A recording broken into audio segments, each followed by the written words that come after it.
ನಮಸ್ಕಾರ. ಗೃಹಲಕ್ಷ್ಮಿ ಯೋಜನೆ ಬಗ್ಗೆ ಇತ್ತೀಚೆಗೆ ಎಲ್ಲೆಲ್ಲೂ ಚರ್ಚೆ ನಡೆದಿದೆ. ಇದ್ದಕ್ಕಿದ್ದ ಹಾಗೆ 2,000 ರೂಪಾಯಿ ಬರೋದು ನಿಲ್ಲುತ್ತಾ?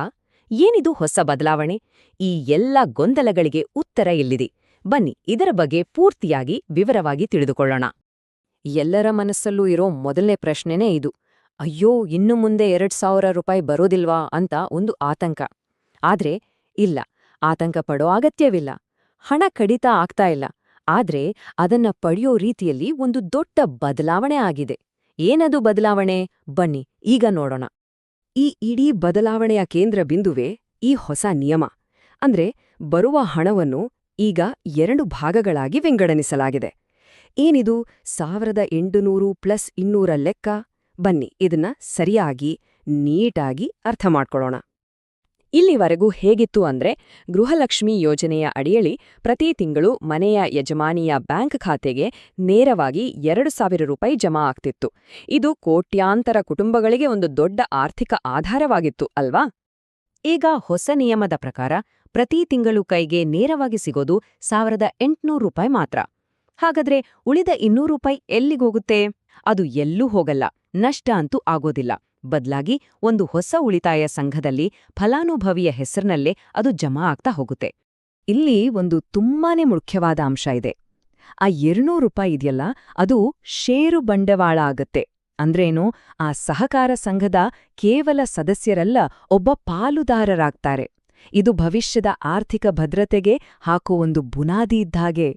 ಸರಿ, ಈ 200 ರೂಪಾಯಿ ಒಂದು ಸಹಕಾರ ಸಂಘಕ್ಕೆ ಹೋಗುತ್ತೆ ಅಂತ ಗೊತ್ತಾಯ್ತು. ಹಾಗಾದ್ರೆ ಸರ್ಕಾರ ಯಾಕೆ ಈ ಹೊಸ ಸಂಘವನ್ನು ಸ್ಥಾಪಿಸಿದೆ? ಇದರ ಹಿಂದಿನ ಉದ್ದೇಶವಾದರೂ ಏನು? ಬನ್ನಿ ನೋಡೋಣ. ಸರ್ಕಾರ ಸ್ಥಾಪಿಸಿರೋ ಈ ಹೊಸ ಸಂಸ್ಥೆಯೇ ಗೃಹಲಕ್ಷ್ಮಿ ವಿವಿಧೋದ್ದೇಶ ಸಹಕಾರ ಸಂಘ ನಿಯಮಿತ. ಇದನ್ನ ಸರಳವಾಗಿ ಜನರ ಬಾಯಲ್ಲಿ ಗೃಹಲಕ್ಷ್ಮಿ ಬ್ಯಾಂಕ್ ಅಂತಲೂ ಕರೆಯಲಾಗ್ತಿದೆ. ಇದು ಸಂಪೂರ್ಣವಾಗಿ ಗೃಹಲಕ್ಷ್ಮಿ ಫಲಾನುಭವಿಗಳಿಗಾಗಿಯೇ ಮೀಸಲಾದ ಒಂದು ಸಂಸ್ಥೆ. ಸರ್ಕಾರದ ಉದ್ದೇಶ ಇಲ್ಲಿ ತುಂಬಾನೇ ಸ್ಪಷ್ಟವಾಗಿದೆ. ಕೇವಲ ಪ್ರತಿ ತಿಂಗಳು ಹಣ ಕೊಟ್ಟು ಸುಮ್ಮನಾಗೋದಲ್ಲ, ಬದಲಿಗೆ ಆ ಹಣವನ್ನು ಬಳಸ್ಕೊಂಡು ಮಹಿಳೆಯರು ಆರ್ಥಿಕವಾಗಿ ಇನ್ನಷ್ಟು ಸಬಲರಾಗಬೇಕು, ಸ್ವಾವಲಂಬಿಗಳಾಗಬೇಕು ಅನ್ನೋದೇ ಇದರ ಮೂಲ ಉದ್ದೇಶ. ಈ ಸಂಘದ ಸದಸ್ಯರಾಗ್ಲೂ ಕೆಲವು ಸರಳ ನಿಯಮಗಳಿವೆ. ಒಮ್ಮೆ ಮಾತ್ರ, ಅಂದ್ರೆ ಒಂದೇ ಸಾರಿ 1,250 ರೂಪಾಯಿ ಪಾವತಿಸಬೇಕು. ಇದರಲ್ಲಿ 1,000 ರೂಪಾಯಿ ಷೇರು ಬಂಡವಾಳವಾಗಿ ವಾಪಸ್ ಸಿಗುತ್ತೆ.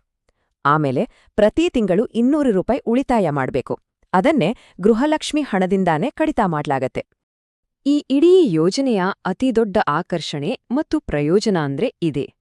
ಈ ಸಹಕಾರ ಸಂಘದ ಸದಸ್ಯರಾದವರಿಗೆ ಒಂದು ದೊಡ್ಡ ಮೊತ್ತದ ಸಾಲ ಸೌಲಭ್ಯ ಸಿಗಲಿದೆ.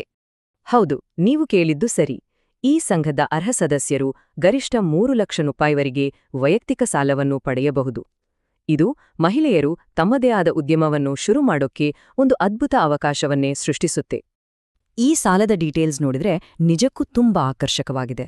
ನೋಡಿ, 30,000ದಿಂದ ಶುರುವಾಗಿ ಬರೋಬ್ಬರಿ 3 ಲಕ್ಷದವರೆಗೆ ಸಾಲ ಸಿಗತ್ತೆ. ಅಷ್ಟೇ ಅಲ್ಲ, ಇದಕ್ಕೆ ಅತೀ ದೊಡ್ಡ ಪ್ಲಸ್ ಪಾಯಿಂಟ್ ಅಂದ್ರೆ ಇದಕ್ಕೆ ಯಾವುದೇ ರೀತಿಯ ಆಸ್ತಿ ಅಡಮಾನ ಮಾಡಬೇಕಿಲ್ಲ, ಯಾರದ್ದೂ ಶ್ಯೂರಿಟಿನೂ ಬೇಕಾಗಿಲ್ಲ. ಇದು ನಿಜಕ್ಕೂ ದೊಡ್ಡ ವಿಷಯ.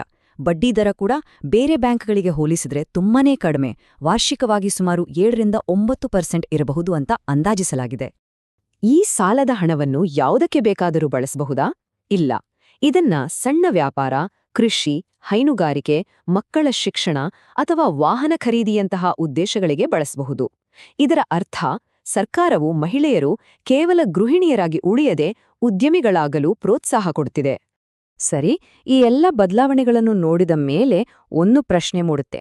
ಇದು ನಿಜವಾಗಿಯೂ ಗೃಹಲಕ್ಷ್ಮಿಯರಿಗೆ ಸಿಹಿ ಸುದ್ದಿನ ಅಥವಾ ಕಹಿ ಸುದ್ದಿನ? ಇದರ ಎರಡೂ ಮುಖಗಳನ್ನು ನಿಷ್ಪಕ್ಷಪಾತವಾಗಿ ನೋಡೋಣ ಬನ್ನಿ. ನೋಡಿ, ಪ್ರತಿ ತಿಂಗಳ ಖರ್ಚಿಗೆ 2,000 ರೂಪಾಯಿಯನ್ನೇ ನಂಬಿಕೊಂಡಿದ್ದವರಿಗೆ ಈಗ ಸಡನ್ನಾಗಿ 200 ರೂಪಾಯಿ ಕಡಿಮೆ ಬರೋದು ಸ್ವಲ್ಪ ಕಷ್ಟ ಅನಿಸಬಹುದು. ಇದು ನಾಣ್ಯದ ಒಂದು ಮುಖ. ಮತ್ತೊಂದು ಕಡೆ ಇದೊಂದು ರೀತಿ ಬಲವಂತದ ಉಳಿತಾಯ. ಭವಿಷ್ಯದಲ್ಲಿ ದೊಡ್ಡ ಮೊತ್ತದ ಸಾಲ ಪಡೆದು ಸ್ವಂತ ಕಾಲ ಮೇಲೆ ನಿಲ್ಲಲು ಇದೊಂದು ಅದ್ಭುತ ಅವಕಾಶ. ಇದು ನಾಣ್ಯದ ಇನ್ನೊಂದು ಮುಖ. ಹಾಗಾಗಿ ಗೃಹಲಕ್ಷ್ಮಿ ಯೋಜನೆ ಈಗ ಕೇವಲ ಒಂದು ಹಣಕಾಸಿನ ನೆರವಿನ ಯೋಜನೆಯಾಗಿ ಉಳಿದಿಲ್ಲ. ಇದು ಉಳಿತಾಯ, ಸಾಲ ಮತ್ತು ಉದ್ಯಮಶೀಲತೆಯ ಅವಕಾಶಗಳನ್ನು ಒಟ್ಟಿಗೆ ಸೇರಿಸಿ ಮಹಿಳಾ ಸಬಲೀಕರಣದ ಒಂದು ಹೊಸ ಅಧ್ಯಾಯವನ್ನು ಶುರು ಮಾಡ್ತಿದ್ಯಾ? ಇದು ಖಂಡಿತವಾಗಿಯೂ ಯೋಚಿಸಬೇಕಾದ ವಿಷಯ.